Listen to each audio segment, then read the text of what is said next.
कम कम ज्यादा माहौल है और सन्नाटा पसरा बिल्कुल हुआ है। बिल्कुल दिलीप, तो ठीक है। कहीं भारतीय जनता पार्टी में उत्साह का माहौल है तो कांग्रेस में गम का माहौल है, क्योंकि उनको यकीन नहीं हो रहा था कि इतनी बड़ी हार उनको मिल सकती है। भोपाल चलेंगे, भोपाल से हमारे संवाददाता दुर्गेश गुप्ता भी जुड़े हुए हैं, कांग्रेस दफ्तर में हैं। दुर्गेश, क्या कुछ माहौल दिखाई दे रहा है भोपाल में, क्योंकि जो रुझान है वो कहीं ना कहीं बीजेपी के दफ्तर की ओर मोड़ रहा है, जश्न का माहौल वहां पे है, लेकिन पीसीसी में क्या कुछ चल रहा है दुर्गेश?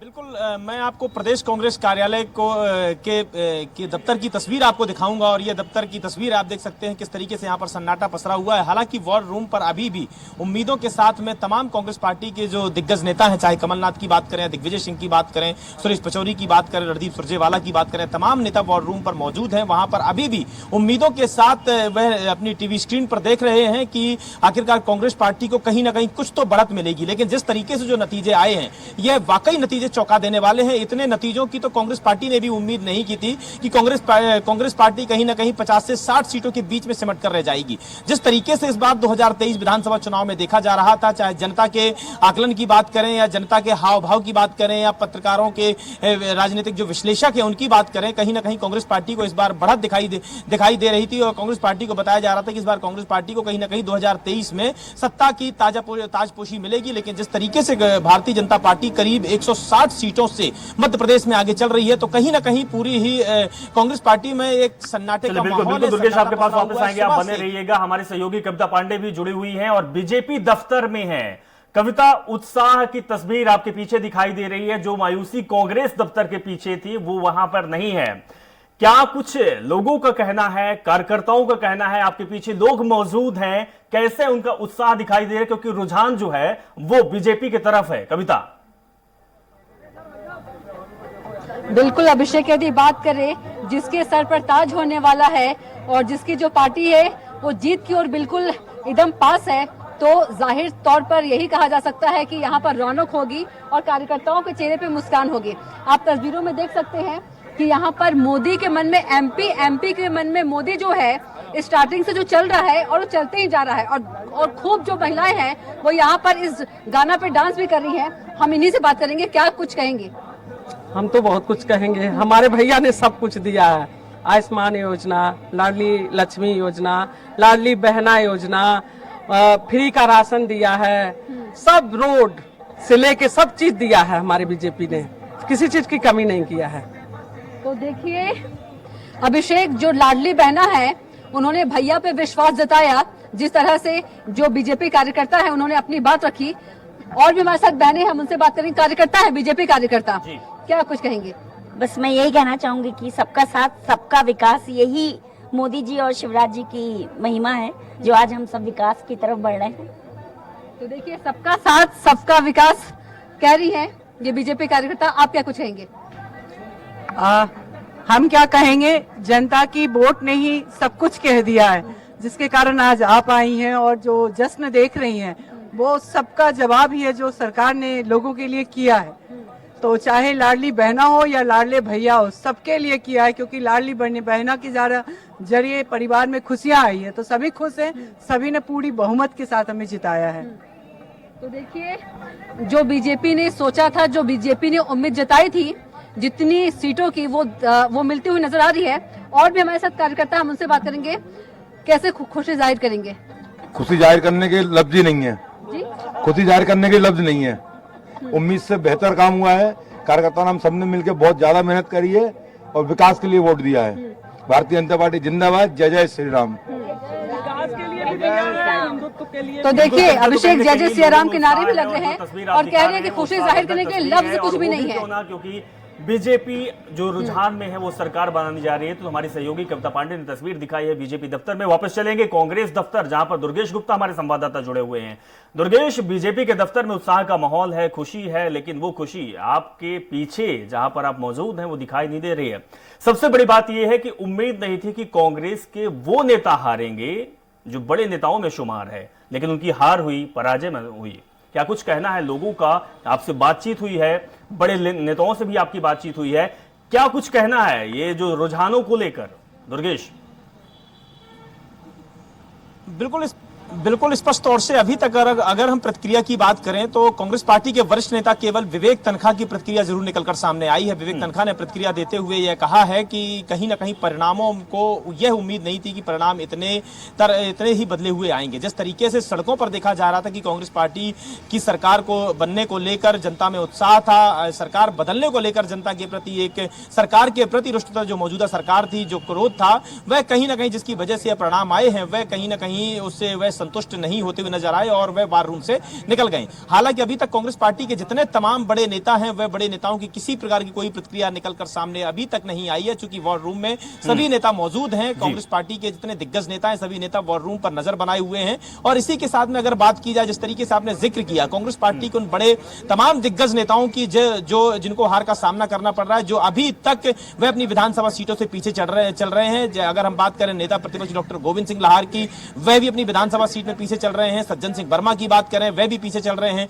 राऊ से जीतू पटवारी चुनाव हारने की कगार पर हैं। कुणाल चौधरी चुनाव हार चुके हैं।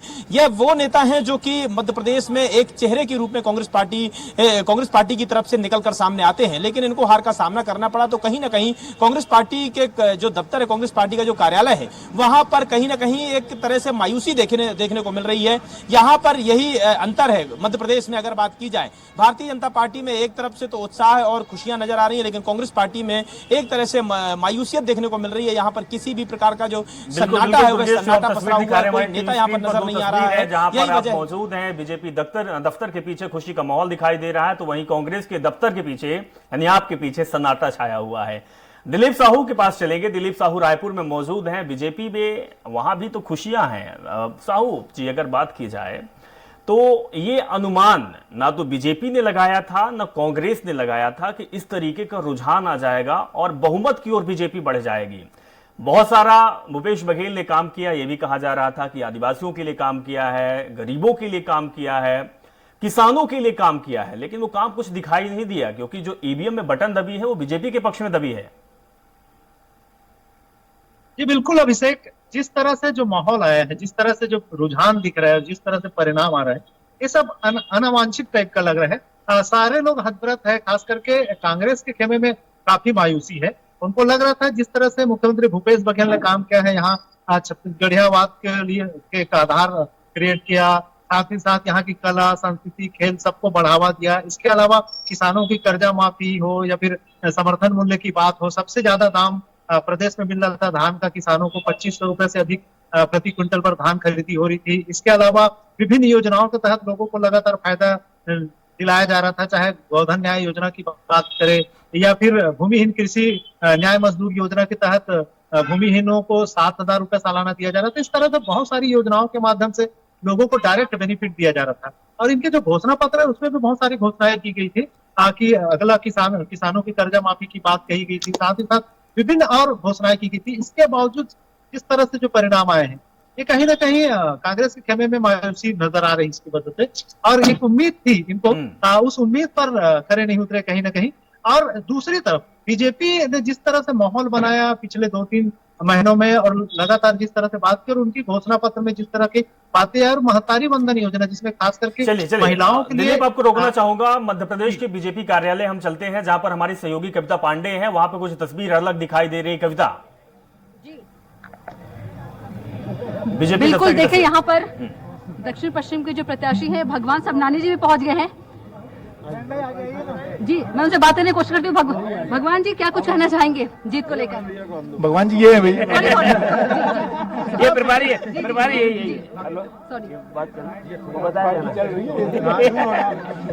जी भगवान जी, क्या कुछ कहना चाहेंगे जीत को लेकर? भारतीय जनता पार्टी के नेतृत्व को, प्रदेश के नेतृत्व को, केंद्र के नेतृत्व को बहुत बहुत बधाई, धन्यवाद।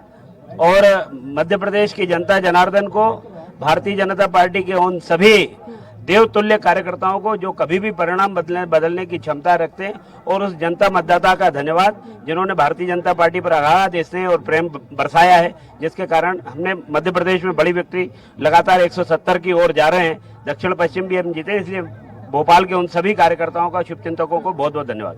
भारतीय जनता पार्टी तो आपको ये तस्वीर दिखा रहे हैं बीजेपी दफ्तर की, जहां पर बीजेपी प्रत्याशी जो है वो चुनाव जीत कर पहुंच चुके हैं और काफी उत्साहित अपने कार्यकर्ताओं से बातचीत कर रहे हैं। यानी कि बीजेपी दफ्तर की तस्वीर जो है वो रौनक भरी दिखाई दे रही है, लेकिन कांग्रेस दफ्तर की तस्वीर मायूसी भरी है। लेकिन अभी भी जो हमारे संवाददाता जानकारी दे रहे हैं कि जो कांग्रेस के बड़े नेता हैं, जो प्रत्याशी हैं, वो भी अभी दफ्तर में बैठे हुए हैं और उनका कहना है कि अभी पूरा निष्कर्ष सामने नहीं आया है, अभी भी हमारी जीत हो सकती है, यानी उम्मीदें अभी खत्म नहीं हुई है, अभी भी बरकरार है। बात की जाए तो मध्य प्रदेश विधानसभा चुनाव की काउंटिंग में बीजेपी प्रदेश में फिर सरकार बनाने जा रही है। इंदौर जिले की महू विधानसभा से लगातार बीजेपी की उषा ठाकुर बढ़त बना रही हैं। तो वही कैबिनेट मंत्री उषा ठाकुर ने सीएम शिवराज सिंह चौहान की जमकर तारीफ की है और कहा है कि लाडली बहना का आशीर्वाद प्राप्त हुआ है। इस वक्त हमारे साथ मौजूद है कैबिनेट मंत्री उषा ठाकुर जी। एक बार फिर जनता ने बीजेपी पर विश्वास, पूर्ण बहुमत की जो है एक बार फिर रुझानों में दिख रही है, किस तरह से देखते हैं? ये भारतीय जनता पार्टी की रीति नीति को, उसके संकल्पित सेवा के भाव को जनता ने भरपूर आशीर्वाद दिया है। आप भी लगातार रुझानों में आगे हैं, दूसरी बार महू से जो है चल रहे थे, पहले कयास लगाए जा रहे थे, कई तरह की अफवाहें फैलाई जा रही थी चुनाव के पहले कि आपकी स्थिति खराब है, क्या जवाब देना चाहेंगे उनको? परिणाम ही सबको जवाब दे देगा ना भैया, मैं क्या जवाब दूं? क्या लगता है इस बार मुख्यमंत्री कौन बनेगा, क्योंकि कई दिग्गज नेताओं को बीजेपी ने इस बार मैदान में उतारा है? देखिए, हमारे तो जननायक भैया शिवराज जी हैं। प्रधानमंत्री नरेंद्र मोदी, केंद्रीय नेतृत्व लगातार मध्य प्रदेश के ऊपर नजर बनाए रखा था, कई रोड शो हुए, कई जनसभाओं को संबोधित, किसको श्रेय देंगे इस विशाल जो समर्थन जो है बीजेपी को मिला है? देखिए, संपूर्ण जो हमारी कार्य योजना होती है, हमारे सभी वरिष्ठ नेता कितनी सभाएं की, जनता से बात करने आए, इन सब बातों का असर होता है और सबसे बड़ा आशीर्वाद हमारी लाडली बहना ने सरकार को दिया है। मोदी के मन में एमपी के मन में मोदी, निश्चित, इसमें क्या शक है, पूरे देश के मन में मोदी। तो ये थे हमारे साथ कैबिनेट मंत्री उषा ठाकुर। उन्होंने कहा कि पूरे देश के मन में मोदी है और जो लाडली बहना ने इफेक्ट किया, लाडली बहना के कारण जो है बीजेपी को मध्य प्रदेश के अंदर इतना आशीर्वाद मिला है। कैमरा पर्सन बंटी राठौड़ के साथ विकास सिंह सोलंकी, इंदौर। तो वही मंडला की बात की जाए तो मंडला विधानसभा की मतगणना में बड़ा उलटफेर देखने को मिला है, जहां संसद और बीजेपी प्रत्याशी फग्गन सिंह कुलस्ते, यानी कि सांसद फग्गन सिंह कुलस्ते, जो कि बीजेपी के प्रत्याशी भी थे, उनको हार का सामना करना पड़ा है। दरअसल कुलस्ते अपने गृहग्राम की निवास विधानसभा से चुनाव लड़ा था, जिन्हें कांग्रेस प्रत्याशी चैन सिंह वरकड़े ने 9,217 वोटों से हरा दिया। वहीं बिछिया विधानसभा सीट से कांग्रेस प्रत्याशी ने जीत दर्ज की है और विधायक नारायण सिंह पट्टा पर जनता ने फिर से भरोसा जताया है। जबकि मंडला से पूर्व राज्यसभा सांसद और बीजेपी प्रत्याशी संपत्तिया उइके ने अपनी जीत दर्ज की है। भारतीय जनता पार्टी के संगठन को और केंद्रीय नेतृत्व और प्रदेश नेतृत्व को, जिला नेतृत्व को देना चाहती हूँ, क्योंकि जिस तरीके से यशस्वी प्रधानमंत्री जी ने गरीब कल्याण वर्ष के तहत पे लगातार ऐसे गरीब दीन दुखियों लोगों के लिए रात दिन मेहनत की है और यशस्वी मुख्यमंत्री जी ने जिस तरीके से लाडली बहनों को सम्मान दिया। ये जो बिछिया विधानसभा का जीत है, इसका श्रेय मैं वहां की जनता को और हमारे सभी प्यारे मतदाताओं को और मेरे शीर्ष नेतृत्व को जीत का श्रेय देता हूं। मैं तो एक मात्र निमित्त हूं और साथ में जिस तरह से जो जनता, कार्यकर्ता और हमारे मीडिया का लगातार मुझे स्नेह मिला, इसलिए इस श्रेय को मैं उनको बांटना चाहता हूं। निश्चित निवास विधानसभा से जो कांग्रेस पार्टी जीती है, इसमें हमारे कांग्रेस के सभी पदाधिकारी, कार्यकर्ता और निवास क्षेत्र की मतदाता जिन्होंने हमको प्रत्यक्ष अप्रत्यक्ष सहयोग किया, उसके लिए मैं हृदय से आभार व्यक्त करता हूं। ये जीत निवास क्षेत्र की जनता, आम मतदाता की जीत है, कार्यकर्ता की जीत। तो वही एक अहम जानकारी आपको देंगे मनावर से। मनावर में भाजपा के उम्मीदवार रमेश्वर शिवराम की जीत हुई है। जीत के बाद पूरे शहर में जश्न का माहौल है। तस्वीर आपके सामने है, आतिशबाजी की तस्वीर सामने है, जहां पर बीजेपी के नेता चुनाव जीत चुके हैं और कार्यकर्ताओं में उत्साह का माहौल दिखाई दे रहा है। अभी से आतिशबाजी शुरू हो चुकी है क्योंकि परिणाम यहां पर घोषित हो चुका है। तो बड़ी और अहम जानकारी आप तक दिखा रहे हैं मनावर से, जहां पर बीजेपी के नेता चुनाव जीत चुके हैं। कार्यकर्ताओं में जश्न का माहौल है, तस्वीर आपके सामने है। आतिशबाजी चल रही है और साथ में एक दूसरे को बधाई भी दी जा रही है।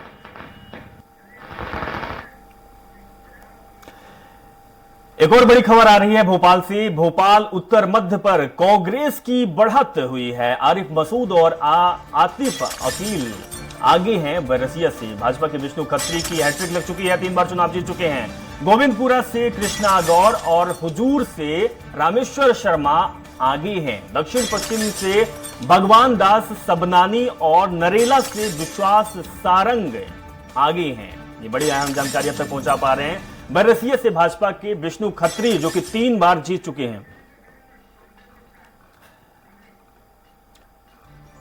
तो ये अहम जानकारी आपको दे रहे थे हमारे संवाददाता, लगातार जुड़े हुए हैं। दुर्गेश गुप्ता कांग्रेस दफ्तर पर मौजूद हैं। दुर्गेश, अगर बात की जाए भोपाल की सभी सीटों पर तो बीजेपी का ही परचम लहराया हुआ है, और अगर बैरसिया की बात की जाए तो विष्णु खत्री हैट्रिक जमा चुके हैं। दुर्गेश,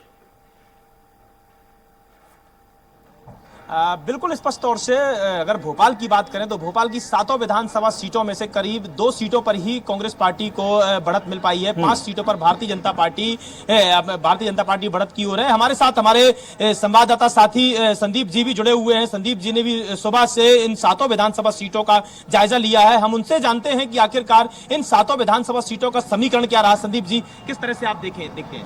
देखिए, सीधे तौर पर बीजेपी जो है मैदान की पार्टी कही जाती है या पार्टी विद डिफरेंस कही जाती है। इसी तरह का चुनाव जो है, ये चुनाव लड़ा है बीजेपी ने, क्योंकि जो बूथ लेवल पर काम किया है बीजेपी ने, जो बूथ लेवल ऑफिसर बना है पूरे प्रदेश के, जो 64,000 से ज्यादा जो बूथ है वहां पर काम किया है बीजेपी ने। बूथ वाइज के पिछले विधानसभा चुनाव में या नगरीय निकाय के जो चुनाव आए थे, जहां जहां बीजेपी को हार मिली थी वहां पर काम किया गया है। चाहे पन्ना प्रमुख हो, एक एक जगह पर 4 जो पदाधिकारी थे एक बूथ के बनाए गए थे। आप तय मानिए दुर्गेश जी कि जिस तरह से अगर एक बूथ पे 4 पदाधिकारी बीजेपी ने बनाए, तो अगर वो 4 लोग 400 वोट जो है कन्वर्ट कर लेते हैं तो निश्चित तौर पर एक बहुत बड़ी जीत हो जाती है, और यही हुआ है इन चुनावों में। अगर हम भोपाल की बात करें तो भोपाल में किस तरह से देखते हैं? जैसे नरेला विधानसभा से उम्मीद थी कि नरेला विधानसभा एक अच्छे प्रत्याशी को टिकट दिया गया कांग्रेस पार्टी की तरफ से, और चूंकि उत्तर विधानसभा से तो कांग्रेस पार्टी को जीत की तरफ बढ़ रहे हैं, और मध्य विधानसभा भी कांग्रेस पार्टी की तरफ जीत में बढ़ रहे हैं। दक्षिण पश्चिम विधानसभा से काफी उम्मीद थी कि सिटिंग एमएलए है पीसी शर्मा जीत जाएंगे, लेकिन पीसी शर्मा को भी जहां तक पीछे हैं भगवान दास सबनानी से, तो इनको किस तरह से आप देखते हैं? बिल्कुल, देखिए नरेला की अगर बात की जाए तो नरेला विधानसभा में चूंकि विधायक भी थे और मंत्री भी बनाए गए थे विश्वास सारंग, निश्चित तौर पर कहीं ना कहीं विकास के काम किए। और जिस तरह से अंतिम समय पे जिस तरह से सनातन की बात बीजेपी ने उठाई, या फिर जिस तरह से जो पोलराइजेशन है वो कहीं ना कहीं आप देख सकते हैं दुर्गेश जी, चाहे उत्तर की बात हो चाहे मध्य की बात हो, दोनों जगह पर जो मुस्लिम बाहुल्य क्षेत्र है वहां पर कांग्रेस ने बढ़त भी बनाई और जो जीत है वो भी दर्ज की। लेकिन इसी तरह के ट्रेंड्स जो हैं वो चाहे बात की जाए दक्षिण की और चाहे बात की जाए नरेला विधानसभा की, यहाँ पर जो है यही समीकरण दिखाई देते हैं। बिल्कुल दुर्गेश, ये समीकरण इसी बार में पिछली बार भी देखने को मिला था, लेकिन सबसे बड़ी बात है दुर्गेश की पिछली बार भी 2018 के चुनाव में भी 2 सीटों पर बदलाव नहीं हुआ था, चाहे वो आरिफ वकील की बात की जाए चाहे मसूद की बात की जाए। हालांकि आरिफ वकील के इस बार बेटे हैं, वो चुनावी मैदान पर हैं, लेकिन जीत की ओर अग्रसर है वो। दुर्गेश, बिल्कुल अभिषेक जी, यहाँ पर कांग्रेस पार्टी के प्रवक्ता भी यहाँ पर हैं, मौजूद हैं, तो कांग्रेस पार्टी के प्रवक्ता से हम जान लेते हैं कि आखिरकार क्या वजह रही। काफी उम्मीदें थी कांग्रेस पार्टी को इस बार 2023 विधानसभा में। स्वदेश शर्मा जी, किस तरह से आप इसको देखते हैं? देखिए, हमने मुद्दों के साथ चुनाव लड़ा, चाहे वो 50% कमीशन की बात हो, जनता तक लेकर गए। हम 39 लाख रजिस्टर्ड बेरोजगारों की समस्याओं से हम चिंतित थे, हम महिलाओं पर हो रहे अत्याचार से चिंतित थे, जनता के बीच में गए मुद्दों को लेकर के। लेकिन 50% कमीशन की सरकार को दोबारा ये जनादेश गले नहीं उतर रहा है। अब किस तरह से अगर देखा जाए तो जिस तरीके से 2003 में परिणाम आए थे, 2023 में वही परिणाम हमको देखने को मिल रहे हैं। 2003 में तो कांग्रेस पार्टी की एंटी इनकम्बेंसी थी, इस वजह से भारतीय जनता पार्टी को काफी बढ़त के साथ सीटें मिली थी, लेकिन 2023 में जिस तरीके से परिणाम आए हैं, रिपीट हुए 2003 के, तो इनको किस तरह से देखते हैं कि 18 साल भारतीय जनता पार्टी की सरकार रहने के बावजूद भी कांग्रेस पार्टी अपना ग्राउंड लेवल पर मेहनत नहीं कर पाई या काम नहीं कर पाई? जमहूरियत में जनता ही भगवान होती है, इसका पूरा चिंतन मंथन हमारे अभी माननीय प्रदेश अध्यक्ष कमलनाथ जी पत्रकार साथियों से चर्चा करेंगे, सुरजेवाला जी भी चर्चा करेंगे, दिग्विजय सिंह जी भी चर्चा करेंगे। वो अपना क्या उनका ओपिनियन है वो स्पष्ट बताएंगे। मैं ये समझता हूँ बिल्कुल दुर्गेश, तो अब चर्चा का विषय है और अब किस चीज में और कहां पर कमी हुई ये सोचने वाली बात है। कांग्रेस अब इस पर मंथन करेगी। हमारे जो दिग्गज रिपोर्टर हैं, चाहे वो कविता पांडे की बात की जाए, दुर्गेश गुप्ता की बात की जाए, दिलीप की बात की जाए, लगातार सजग हैं और ग्राउंड रिपोर्ट हम तक पहुंचा पा रहे हैं। आप लोग हमारे साथ जुड़े रहिएगा। खबर राजनांदगांव से है। राजनांदगांव में खुज्जी विधानसभा से कांग्रेस प्रत्याशी भोलाराम साहू ने लगभग 26,242 वोटों से जीत हासिल कर ली है। वहीं पार्टी कार्यकर्ताओं में उत्साह का माहौल है। बड़ी संख्या में लोग इन्हें बधाई देने के लिए पहुंच रहे हैं। और आपको यह भी बता दें कि कांग्रेस प्रत्याशी भोलाराम साहू की टक्कर बीजेपी नेत्री गीता घासी साहू से थी, जो वर्तमान में जिला पंचायत अध्यक्ष भी हैं। 10 साल में सेवा करने का अवसर मिला था। इस बार भी कांग्रेस पार्टी ने जो विश्वास जताते हुए खुज्जी विधानसभा का प्रत्याशी बनाए, निश्चित रूप से जो पिछले 10 साल जो काम किए उसका लाभ मिला है। और साथ ही साथ हमारे माननीय मुख्यमंत्री भूपेश बघेल जी ने जो 5 साल के कार्यकाल में जो काम किया उसका ही परिणाम है। जनता जो निश्चित रूप से सम्मान दिया। अब बात करेंगे राजधानी रायपुर के दक्षिण से भाजपा जीत की ओर अग्रसर है। इस बीच रायपुर दक्षिण से भाजपा प्रत्याशी बृजमोहन अग्रवाल ने अपने पिता का आशीर्वाद लिया।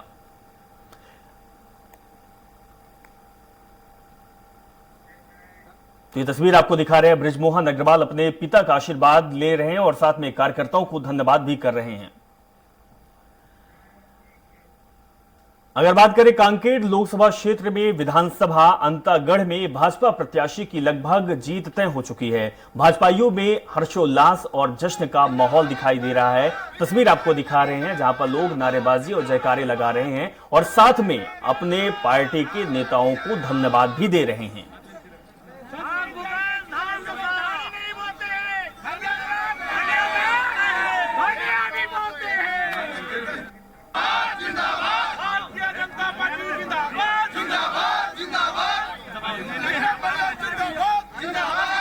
तो रायपुर से हमारे संवाददाता दिलीप साहू भी जुड़े हुए हैं। दिलीप, अभी हम तस्वीर दिखा रहे थे रायपुर दक्षिण की, जहां पर बृजमोहन अग्रवाल यहां के प्रत्याशी हैं। लगभग वो चुनाव जीत चुके हैं और अब वो अपने परिजनों से आशीर्वाद ले रहे हैं। तस्वीर आपको दिखाए हैं। सबसे बड़ी बात यह है कि रायपुर शहरी के क्षेत्र में बात की जाए, जहां पर लग रहा था कि बीजेपी कमजोर होगी इस बार वही मजबूती के साथ उभर कर सामने आई है। दिलीप जी, सही बोल रहे हैं आप अभिषेक, मैं आपकी बातों से सहमत हूं, क्योंकि रायपुर जिले के 7 विधानसभा सीट, चाहे रायपुर उत्तर की बात करें, रायपुर दक्षिण, रायपुर पश्चिम, रायपुर ग्रामीण, अभनपुर विधानसभा, धरसीवा और आरंग, ये 7 विधानसभा क्षेत्र है। और 7 विधानसभा में ऐसा लग रहा था खाली पिछले बार केवल 7 में से 1 विधानसभा कांग्रेस हारी थी, 6 कांग्रेस के पास थी। 7वां जो बात कर रहे हैं हम, जो रायपुर दक्षिण की बात कर रहे हैं, बृजमोहन अग्रवाल लगातार 7 बार से यहाँ से चुनाव मैदान में रहे हैं और जीते हैं। इस बार 8वीं बार मैदान पे थे और इस बार भी लंबी काफी बढ़त है, 35,000 से अधिक वोटों से बढ़त पे है और जीतने के करीब है। और हमने थोड़ी देर पहले बृजमोहन अग्रवाल से सीधे लाइव पे चर्चा भी की थी। उनसे सवाल किया था कि क्या वजह रही, किस वजह से इस तरह के जीत मिले। तो उन्होंने कहा कि एक अंडर करंट रहा है, जो कांग्रेस को लग रहा था कि और कांग्रेस की जो भ्रष्टाचार है, बहुत सारी चीजें उन्होंने आरोप लगाए हैं कि लगातार जिस तरह से नीतियां रही और लोगों में ये रहा। और साथ ही साथ भाजपा की जितनी योजनाएं हैं या जितनी घोषणाएं, चाहे महतारी बंधन योजना की बात करें या किसानों के लिए जो उन्होंने घोषणाएं की, तमाम तरह की बातें भाजपा की ओर कही गई। और अब मोदी जी लगातार दौरे किए, अमित शाह जी के दौरे हुए और कांग्रेस बीजेपी के तमाम राष्ट्रीय नेताओं का जो दौरा हुआ, एक तरह से जो माहौल बना है वो कहीं ना कहीं बीजेपी को इसके लिए जीत के रास्ता द्वार खोले। और इसका श्रेय बीजेपी के तमाम राष्ट्रीय नेताओं के साथ प्रदेश के नेता, प्रदेश अध्यक्ष अरुण साव को भी उन्होंने दिया। और उनका कहना था कि जिस तरह से माहौल बने हैं बीजेपी के लिए, इसमें अरुण साव की भी एक बड़ी भूमिका रही। उन्होंने प्रदेश अध्यक्ष की कमान संभालने के बाद लगातार प्रदेश के तमाम संभागों, जिलों और विधानसभा स्तर पर दौरे किए, लगातार पार्टी को मजबूत किया और संगठन को बड़ी मजबूती के साथ खड़ा किया। तो कहीं ना कहीं जो पिछले 2018 का परिणाम था, जिसमें कांग्रेस 68 सीटों के साथ बड़ी बहुमत में आई थी और बीजेपी महज 15 सीटों पर सिमट गई थी, वहीं इस बार बिल्कुल दिलीप, तो कह सकते हैं कि जो मास्टर स्ट्रोक खेला गया है छत्तीसगढ़ में, यानी कि चुनाव के एन वक्त जो घोषणाएं की गई है वो बीजेपी को कहीं ना कहीं मजबूती दी है, उसका परिणाम ये निकलकर सामने आ रहा है जो हम आपको दिखा रहे हैं। कविता पांडे भी हमारे साथ जुड़ी हुई हैं बीजेपी दफ्तर में, उनके पीछे कुछ महिलाएं भी जुड़ी हुई थी। महिलाओं का कहना है कि लाडली बहना पे बहुत काम किया है। कविता, छत्तीसगढ़ की बात की जाए तो छत्तीसगढ़ में भी एक हुकुम का एक्का खेला गया था कि 12,000 रुपए साल में महिलाओं को दिया गया था। शायद तस्वीर इसीलिए दूसरी निकलकर सामने आई। मध्य प्रदेश में भी महिलाओं के लिए शिवराज सिंह चौहान ने काम किया। महिलाओं के लिए लाडली बहना योजना क्या हुकुम का इक्का साबित हुई है, जिसके वजह से आप ये तस्वीर दिखा रहे हैं खुशी और जश्न की। तो इसी बीच एक बड़ी खबर दिखाएंगे, उसके पास हम कविता के पास आएंगे कि एक बार भारत आदिवासी पार्टी की जीत हुई है। अमरवाड़ा की बात हम कर रहे हैं। मध्य प्रदेश में 19 सीटों का ऐलान इस पार्टी ने किया था। 14 पर बीजेपी, 4 पर कांग्रेस जीती है। 1 पर भारत आदिवासी पार्टी की जीत हासिल हुई है। ये जो परिणाम सामने आए हैं वो हम आपको बता रहे हैं। अमरवाड़ा से कांग्रेस की जीत हुई है। वहीं पादुन्ना से कांग्रेस मध्य प्रदेश में 19 सीटों का ऐलान हो चुका है, जो कि रिजल्ट सामने आए हैं, जिसमें से 14 सीटों पर बीजेपी की जीत हुई है। 4 पर कांग्रेस पार्टी की जीत हुई है और 1 में भारत पार्टी की जीत हुई है। तो ये बड़ी और अहम जानकारी आपको दिखा रहे हैं। जो अभी हम आपको रुझान दिखा रहे थे, अब ये रुझान परिणाम में परिवर्तित हो रहे हैं। और सबसे बड़ी बात इसमें है कि परिणामों की सूची में बीजेपी के विधायक ज्यादा निकलकर सामने आ रहे हैं। यानी कि मध्य प्रदेश के विधानसभा में 14 विधायकों की सीट अब क्लियर हो चुकी है। अब धीरे धीरे जैसे ही शाम ढलती जा रही है, परिणाम निकलकर सामने आ रहे हैं। कौन पार्टी कितनी सीट लेकर आती है, यह कुछ ही घंटों में साफ हो जाएगा।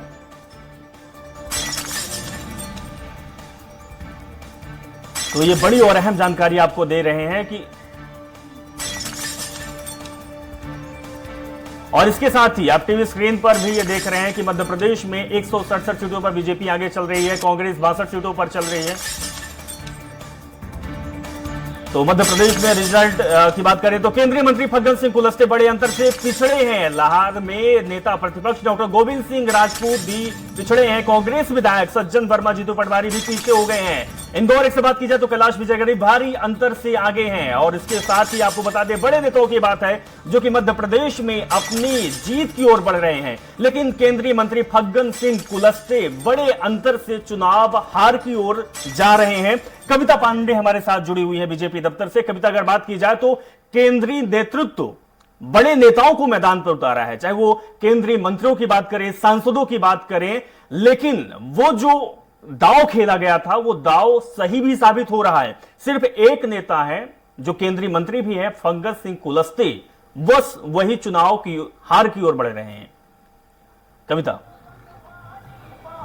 बिल्कुल जी, बिल्कुल सुरेश, माफ कीजिएगा अभिषेक, हम यदि बात कर ले तो बिल्कुल जो दांव चला था बीजेपी ने वो बिल्कुल सही साबित हो रही है। चाहे हम विधानसभा क्रमांक 1 की बात कर ले, इंदौर की, कैलाश विजयवर्गीय की बात कर ले, बाकी और भी हम केंद्रीय मंत्री की बात कर ले, वो जो दांव है वो सही साबित होते हुए नजर जो है वो आ रहा है। अभिषेक जी बिल्कुल कविता, तो ये जानकारी बेहद अहम जानकारी हम दर्शकों तक पहुंचाए हैं कि जो मोदी या कहें कि केंद्रीय नेतृत्व ने अपने नुमाइंदों को मैदान पर उतारा था, तो कहीं न कहीं वो दांव सही साबित हुआ है। और कई जो मंत्री हैं और जो सांसद हैं वो चुनाव जीत कर आए हुए हैं, लेकिन फग्गन सिंह कुलस्ते जो हैं उनको हार का सामना करना पड़ा है। बाकी सभी सांसद जीत की ओर अग्रसर हैं। तो बड़ी और अहम जानकारी आप तक पहुंचा रहे हैं। इसके साथ ही जो आप टीवी स्क्रीन पर देख रहे हैं, ये अहम जानकारी आप तक पहुंचा दे कि 167 सीटों पर बीजेपी जीत की ओर बढ़ रही है। कांग्रेस 62 सीटों पर ही सिमट कर रह चुकी है। यह मध्य प्रदेश का आंकड़ा है। अगर छत्तीसगढ़ की बात की जाए तो छत्तीसगढ़ में भी भारतीय जनता पार्टी और कांग्रेस के बीच कांटे की टक्कर थी। एक विधानसभा नहीं बल्कि सभी 90 विधानसभाओं में ऐसा लग रहा था कि किस विधानसभा से बीजेपी की जीत हो जाए या कांग्रेस की जीत हो जाए, कहा नहीं जा सकता। लेकिन जो निकल कर सामने रिजल्ट आ रहा है वो बीजेपी के पक्ष में आ रहा है। रायपुर से दिलीप साहू हमारे संवाददाता लगातार जुड़े हुए हैं। दिलीप, अगर बात की जाए तो रायपुर या फिर पूरे छत्तीसगढ़ में तस्वीर इसी तरह की निकली हुई है। कविता हमारे साथ मौजूद है, दिलीप से हमारा संपर्क टूट चुका है, फिर से जोड़ने की कोशिश करेंगे। कविता, एक बात सामने ये भी निकल कर आ रही है कि निकल कर आई थी चुनाव के पहले कि शिवराज सिंह चौहान को थोड़ा साइडलाइन किया जा रहा है। बड़े नेताओं को मैदान पर उतारा जा रहा है, यानी कि मध्य प्रदेश में बदलाव होगा। यह भी कहा जा रहा था कि शिवराज सिंह चौहान लंबे समय से राज्य को संभाल रहे हैं, अब उन्हें केंद्र में जाना चाहिए। तो क्या जो केंद्रीय नेतृत्व, केंद्रीय नेताओं को, बड़े नेताओं को, सांसदों को उतारा है, तो क्या कुछ ऐसा भी दिखाई देगा, कुछ ऐसी पहल सामने आ रही है?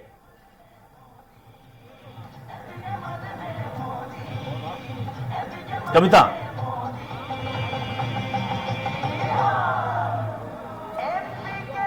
तो ये तस्वीर आपको दिखा रहे हैं और हमारी सहयोगी कविता पांडे दिखा रही है कि बीजेपी दफ्तर में किस तरीके का माहौल है, उत्साह का माहौल है, जयकारे लग रहे हैं। और सबसे बड़ी बात है कि बीजेपी मय हो चुका है मध्य प्रदेश, और इसके साथ ही छत्तीसगढ़ भी बीजेपी मय होता दिखाई दे रहा है।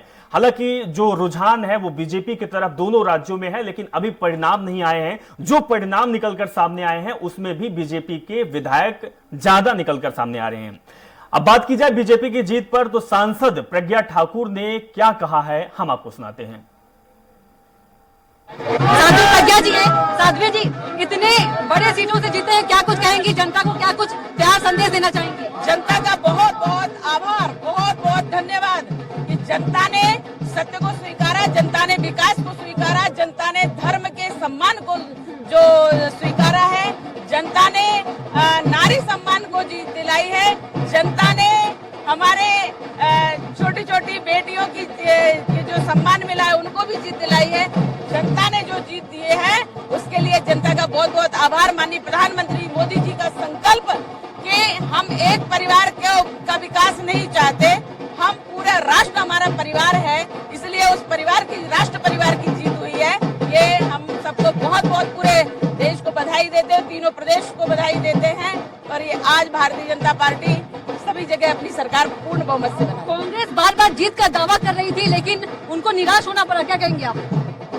निराश होने का तो उनको अधिकार है, क्योंकि उन्होंने काम ही ऐसे किए हैं। उन्होंने देश के हित में, जनता के हित में कभी कोई काम नहीं किया। जनता को गालियां दी हैं, वोटर्स को गाली दी हैं, इसलिए कांग्रेस का सुपड़ा साफ हुआ है। माननीय प्रधानमंत्री मोदी जी का संकल्प कांग्रेस साफ, तो कांग्रेस साफ। साध्वी प्रज्ञा जी का फेवरेट चेहरा कौन सा है सीएम के लिए? फेवरेट चेहरा कौन सा है? प्लीज आपका फेवरेट। साध्वी प्रज्ञा जी थी जिन्होंने जो मध्य प्रदेश की जनता है उन्हें बहुत ही प्यार दिया, और उनका कहना है कि जनता का प्यार है जिसके कारण ये प्रचंड जो जीत है हुई। कैमरा पर्सन सुरेश कट्टा के साथ कविता पांडे, स्वराज एक्सप्रेस भोपाल। अब राजस्थान का चुनावी अपडेट आपको देंगे। राजस्थान में भाजपा को बहुमत मिलता हुआ दिखाई दे रहा है। गहलोत इस्तीफा देंगे, ये भी जानकारी सामने आ रही है। इसके साथ ही नेता प्रतिपक्ष और उपनेता प्रतिपक्ष और साथ में 17 मंत्री जो गहलोत सरकार में थे, कांग्रेस सरकार में थे, वो चुनाव हार गए हैं। वसुंधरा भी बोली है कि मोदी की गारंटी की जीत हुई है। तो राजस्थान में बीजेपी की जीत हो रही है, यानी कि वहां भी बीजेपी यानी कि कमल खिल रहा है। वसुंधरा ने बोला है कि मोदी की जो गारंटी की योजना हुई है, इसी वजह से बीजेपी की जीत राजस्थान में हुई है। तो बड़ी और अहम जानकारी आपको दे रहे हैं कि मध्य प्रदेश, छत्तीसगढ़ और राजस्थान तीनों राज्य बेहद ही अहम है। अभी की बात की जाए या फिर आगे लोकसभा चुनाव की बात की जाए, और तीनों राज्यों में बीजेपी की जीत हो रही है। तो बड़ी और अहम जानकारी। इसके साथ ही तेलंगाना की बात करें तो तेलंगाना में कांग्रेस बहुमत को पार कर गई है। 67 सीटों पर जीत मिली है। सत्तारूढ़ बात की जाए तो बीआरएस 36 सीटों पर आगे है। भाजपा को 8 और एआईएमआईएम को 6 सीटें मिलने की उम्मीद जताई जा रही है। यानी कि तेलंगाना एक राज्य है जहां पर कांग्रेस की सरकार बनती दिखाई दे रही है, वो भी बहुमत के साथ। मध्य प्रदेश में लग रहा था कि सरकार कांग्रेस की बनेगी, लेकिन बीजेपी में हो चुकी है। वहीं छत्तीसगढ़ भी बीजेपी में और राजस्थान भी बीजेपी में हो चुकी है। तो सबसे पहले और अहम जानकारी आप तक पहुंचा पा रहे हैं, और आपको बता दें कि अब जो रुझान स्वराज एक्सप्रेस पर आप देख रहे हैं वो कुछ ही समय पर नतीजों पर भी तब्दील होगा, और सबसे पहले सबसे तेज और सबसे सटीक जानकारी आपको देंगे। छोटे से ब्रेक के लिए रुकेंगे, आप हमारे साथ बने रहिए।